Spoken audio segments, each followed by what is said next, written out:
મિત્રો, ભૂતકાળની બસ તો ચૂકાઈ ગઈ છે, પરંતુ વર્તમાનમાં જે બસ આવી છે એનું શું? સમજાવું. ભૂતકાળની અંદર આપણે ઘણા બધી એવી ભૂલો કરી દીધી હોય છે અને ઘણા બધા એવા કાર્યો કરી દીધા હોય છે કે જેના કારણે આજ આ વર્તમાનની અંદર આપણને રિગ્રેટ અને અફસોસ રહી જતો હોય છે.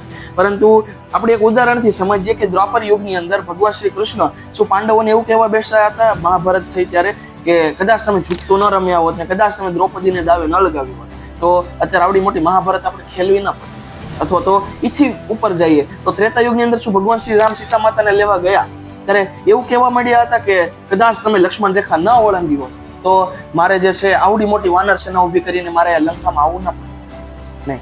કારણ કે એમને ખબર હતી, એ ભગવાન છે, એમને ખબર હતી કે હું ભગવાન છું, પરમેશ્વર છું, આ સમગ્ર સૃષ્ટિનો વિધાતા છું, છતાં આ ભૂતકાળમાં જે થઈ ગયું એને બદલવું એ મારા હાથમાં 1% પણ નથી. પરંતુ વર્તમાનમાં કામ કરીને ભવિષ્ય કેવું બનાવવું એ ચોક્કસ 100% તે મારા હાથમાં છે. એટલે જ એને ફરિયાદો કરવાને બદલે અને રિગ્રેટ કરવાને બદલે વર્તમાનમાં હવે શું કરવું કે જેના કારણે ભવિષ્ય સુધરી જાય એના ઉપર કામ.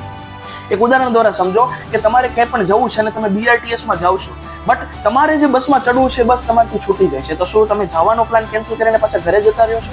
નહીં, કારણ કે ખબર છે કે બીજી બસ આવશે અને હું એમાં બેસીને મારી જ્યાં ડેસ્ટિનેશન છે હું ત્યાં જઈ શકીશ. તો એક વસ્તુ યાદ રાખજો કે જે ભૂતકાળમાં જે બસ જતી રહી છે, ભૂતકાળમાં જે થઈ ગયું છે એની પાછળ રિગ્રેટ કરવાને બદલે વર્તમાનમાં જે બસ આવી છે એને ઓપોર્ચ્યુનિટી રૂપે ગ્રેબ કરીએ અને ભવિષ્ય સુધારી લઈએ, એને જવા ન દઈએ.